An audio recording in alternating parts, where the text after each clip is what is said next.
La sabiduría suprema del absoluto.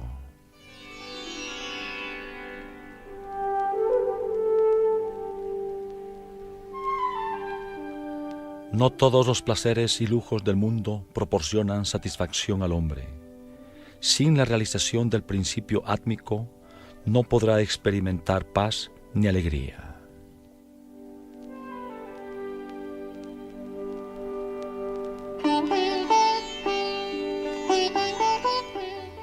Existen diversos tipos de dharma en el mundo, conjunto de preceptos que gobiernan nuestra conducta.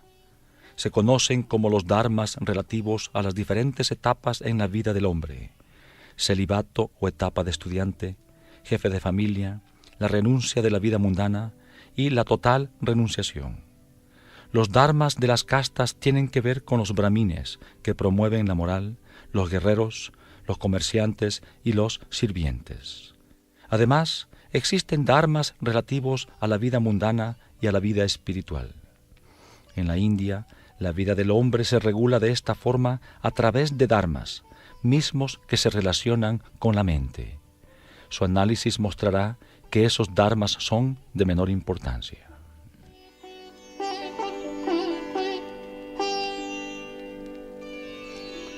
Existe un dharma que es mayor que todos ellos, y es el que se refiere a la conciencia del yo.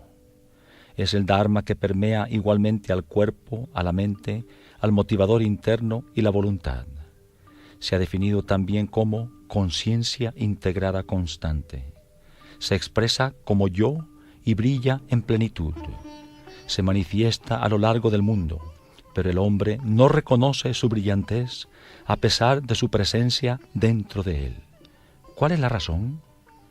El sol brilla en toda su gloria, pero su luz no penetra dentro de una casa debido a las paredes y al techo que la cubre. Respecto al hombre, ¿cuáles son las paredes y cuál es el techo? Los Vedas han declarado: el cuerpo es un templo divino y el espíritu que mora es el alma individual eterna. El cuerpo es como un templo, pero el hombre ha erigido las paredes del apego y la codicia alrededor de ella con el techo del egoísmo. Solo cuando esas paredes y techo se remuevan, el principio divino del yo se revelará en su verdadera forma como la brillante conciencia integrada constante.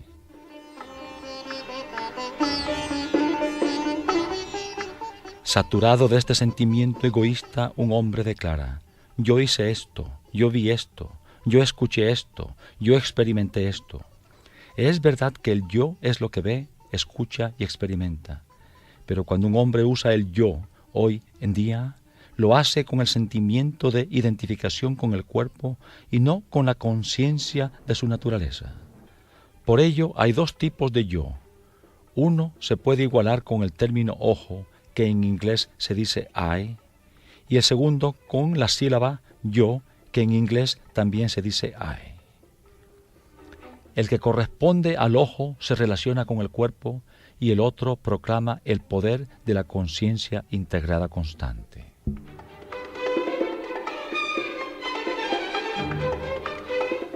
Estudiantes, deben darse cuenta que cuando un hombre con la conciencia en el cuerpo dice yo he visto, no son los ojos los que han visto, tampoco son los oídos los que han escuchado o las manos las que han realizado las actividades. Tampoco es la mente la que ha experimentado. Detrás de todo eso está el poder de la conciencia integrada constante que habilita al hombre para tener todas las experiencias como ver, escuchar, actuar, etc. Solo cuando el hombre abandone el sentido del ego asociado con el cuerpo y se percate del poder átmico de la conciencia integrada constante, podrá ser capaz de comprender el principio divino dentro de él.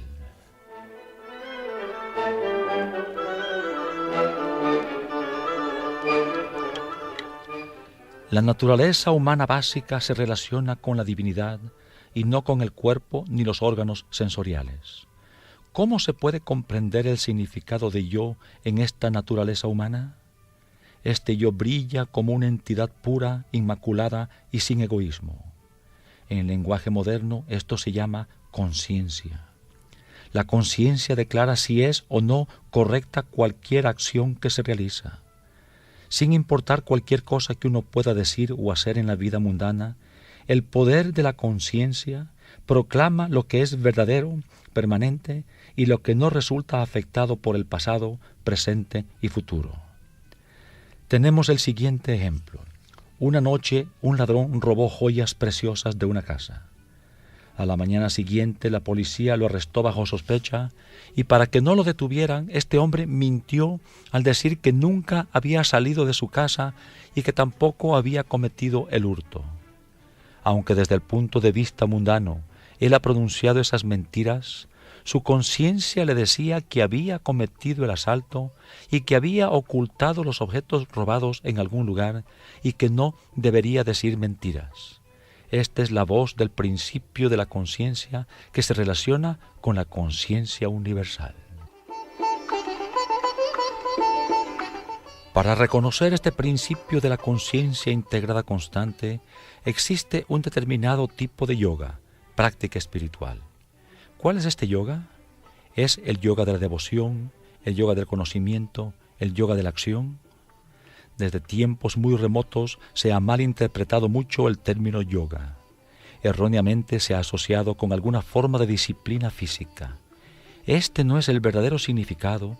Yoga significa bienaventuranza. Este es el significado correcto. ¿Cuándo se experimenta esta bienaventuranza? Cuando hay conciencia del principio yo, se logra esta bienaventuranza. Cuando la vida se disfruta con la conciencia total del poder de la conciencia integrada, constante, se experimenta bienaventuranza como un resultado de este yoga. Yoga es la unidad del individuo con lo divino. Yoga significa el fin de la dualidad. Yoga enseña que el alma individual y Brahman, lo absoluto, no están separados, sino que son uno. Este es el significado de la declaración. La verdad es una, el sabio la llama de muchos nombres. Esta verdad va más allá de todas las categorías del tiempo.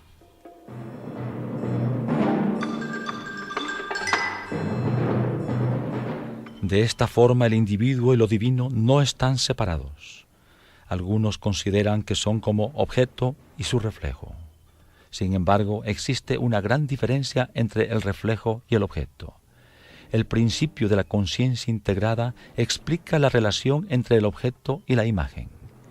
La fuerza de la conciencia integrada enseña que cuando una persona se ve reflejada en el agua, el reflejo se parece a él, pero que él no es el reflejo. Los estudiantes de hoy en día no siguen la senda espiritual porque no hay maestros calificados para hablarles de las verdades espirituales de una forma adecuada. Ustedes no son la imagen. El principio de la conciencia integrada explica esto a través del siguiente ejemplo. Si alguien los golpea, ustedes reciben el impacto, pero la imagen no resulta afectada. Esto demuestra el hecho de que ustedes resultan afectados por el golpe. Si ustedes y la imagen fueran idénticos, el impacto que los afectó hubiera hecho lo mismo con la imagen. Por lo tanto, ustedes no son lo mismo que su imagen, pero la imagen se identifica con ustedes. Por ejemplo, si alguien insulta a la imagen, ustedes se enfadan. Pero si a ustedes los golpean, la imagen no sufre ningún impacto. Esta es la verdad que enseña el principio de la conciencia integrada. La conciencia de esta verdad es más importante que todas las otras verdades. La verdad sobre el yo contiene la esencia de todas las verdades y se reconoce como conciencia integrada constante. Su valor es igual al total de todas las demás verdades, que solo son fracciones de un todo, de la misma forma que 100 centavos forman un peso. Krishna en el Gita dice que al abandonar todos los dharmas insignificantes o las prácticas y rendirse al Señor, ustedes lograrán el beneficio de apegarse a todos los demás dharmas. Lo mismo declara la afirmación: yo los liberaré de todos los pecados, no sufran. No atribuyan ningún valor a los dharmas secundarios. Entiendan la verdad básica acerca del yo, el principio de la conciencia integrada, y obtengan el máximo beneficio.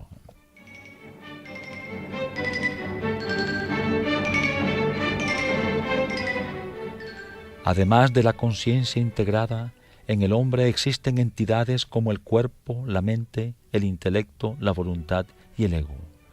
Todas ellas parecen distintas, pero son esencialmente una. Lo que origina los diferentes términos como intelecto, voluntad, etc., son las diferencias funcionales de la mente. Es la misma mente la que asume todas las formas. La conciencia integrada constante está presente en todas ellas. Para entender el principio de la conciencia integrada, se debe reconocer que ésta está presente en todos los componentes del cuerpo y la mente, pero con diferentes nombres y formas. Así como el azúcar es la sustancia común en una variedad de dulces de diferentes clases, la conciencia integrada es el factor común, el cual se identifica con el yo. ¿Cómo sucede esto? Alguien declara, este es mi cuerpo. Mi es una expresión de yo. De nuevo, otro declara, esta es mi mente. Nuevamente se afirma el yo. Otros dicen, esta es mi voluntad. Estos son mis órganos de los sentidos. Este es mi motivador interno. En todas esas afirmaciones, el yo se afirma repetidamente de forma posesiva.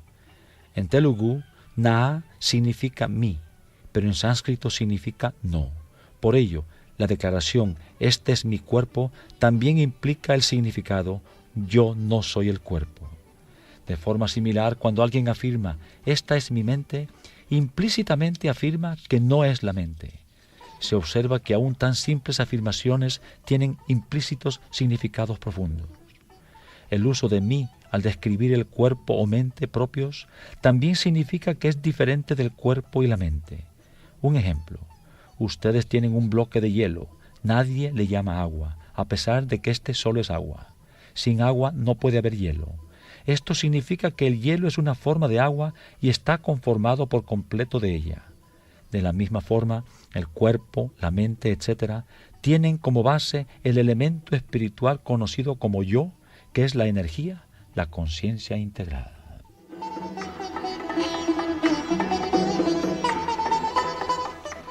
Para dar otro ejemplo, ustedes van al río Ganges con 10 vasos y los llenan con agua del río. Todos los vasos contienen agua del Ganges, pero el Ganges es diferente de ellos. El principio del yo es como el flujo del río Ganges. Este principio infinito del yo aparece en una miríada de objetos, en una multitud de formas. Todos esos objetos han emanado del infinito yo. Son fragmentos del infinito como el agua del Ganges en cada vaso.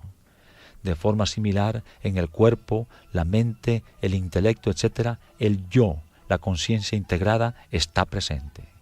Todos ellos han emergido del infinito y son manifestaciones de él.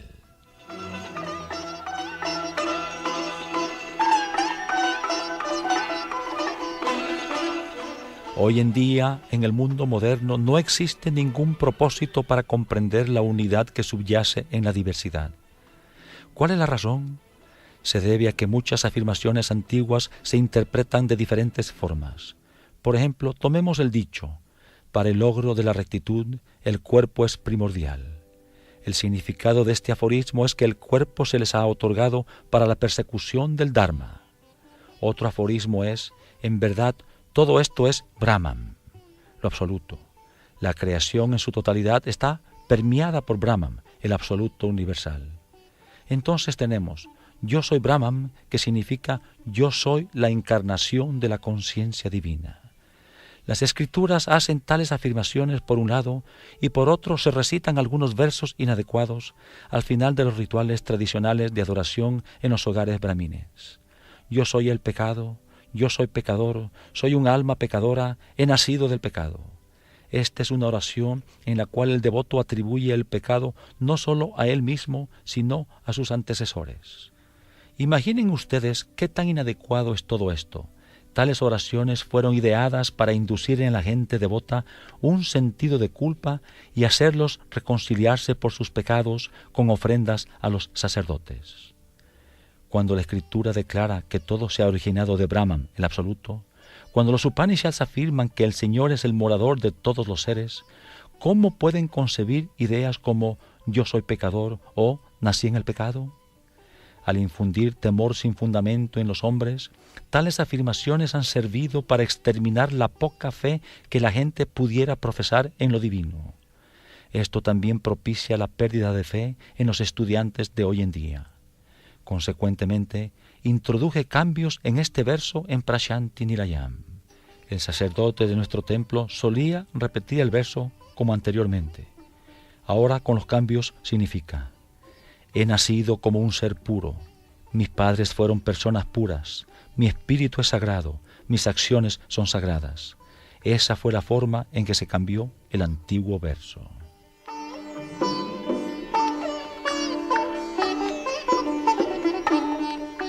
De acuerdo con lo que acontece en el mundo, la gente habla de pecado y mérito, pero de forma intrínseca no existe nada por el estilo. No hay duda, se realizan actos erróneos, pero no se deben considerar pecados. Ya sea que lo desee o no, el hombre está sujeto a cometer errores. El hombre no debería cometer tales errores, pues las acciones que surgen del apego o aversión, de la ira o el odio, son expresiones de la naturaleza irracional. Cuando un hombre está invadido de lujuria u odio, es presa de grave enfermedad. Los vicios como la envidia, la ira, el ego y el odio son diferentes tipos de enfermedad que no pueden curarse con medicinas comunes o por doctores profesionales que atienden solo dolencias físicas. Esos desórdenes se relacionan con el instrumento interno. Existe una panacea divina para curar todos esos males, el amor divino. Una vez que se obtiene el amor divino, se puede experimentar el yo, el Ser Supremo, presente en el principio de la conciencia integrada. Cuando se alejan las enfermedades, se asegura la salud. Por ende, el principal requisito es desarrollar los principios del amor como la virtud suprema de un ser humano. Pero este amor no debe mezclarse con la miríada de formas de afecto y apego de la vida cotidiana, a los que se puede referir como amor, pero son solo diferentes formas de apego.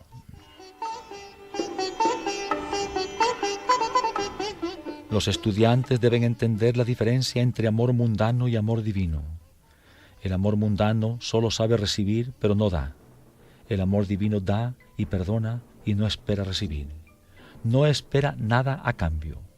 En el amor mundano no existe espíritu de sacrificio. Las Escrituras declaran firmemente que la inmortalidad se puede obtener únicamente a través del sacrificio y no por ningún otro medio.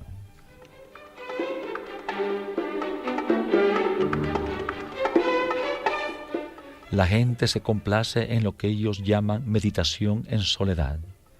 El estar solo no consiste en recluirse en un cuarto, cueva o bosque. La genuina meditación viene a ser la contemplación única de Dios. Significa tener la mente inmersa en pensamientos relativos exclusivamente con lo divino. La mente es presa de continua inestabilidad. El único modo de lograr concentración es fusionar la mente en la conciencia integral del yo.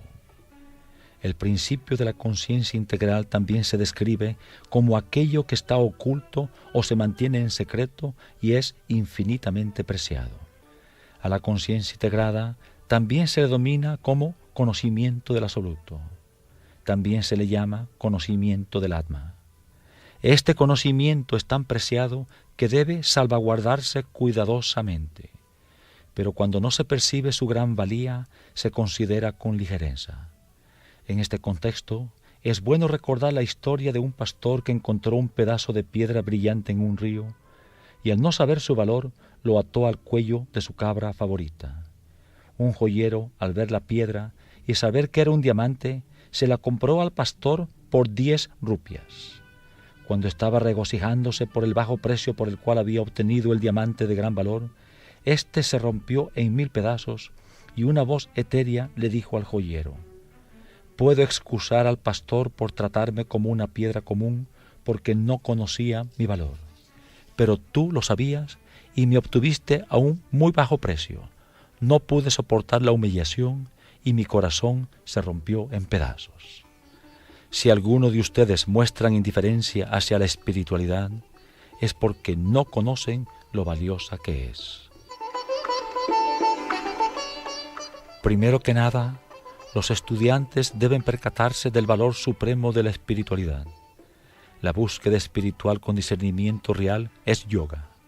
La gente relaciona al Raja Yoga o yoga real con el emperador Janaka. ¿Cómo practicó Janaka el yoga?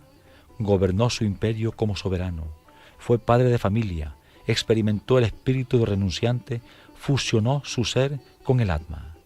La función del cuerpo, la mente, el intelecto, la voluntad y el ego en la conciencia de Aham, el yo o ser, es Raja Yoga. La meta de la vida debe ser convertirse en un Raja Yogi. Esto significa liberarse de todas las preocupaciones.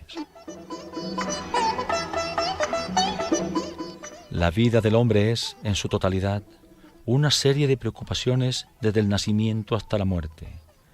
Para sobreponerse a ellas, al menos desde ahora, vuelvan sus mentes hacia Dios, porque el amor de Dios es la panacea para todas las preocupaciones. Fomenten el amor de Dios.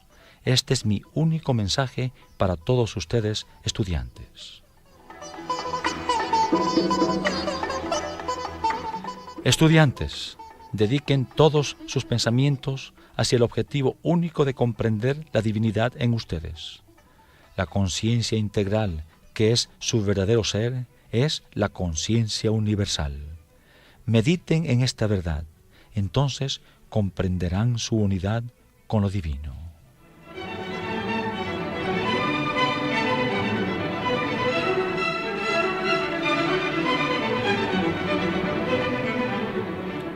Este ha sido el mensaje de Sai Baba, la sabiduría suprema del Absoluto.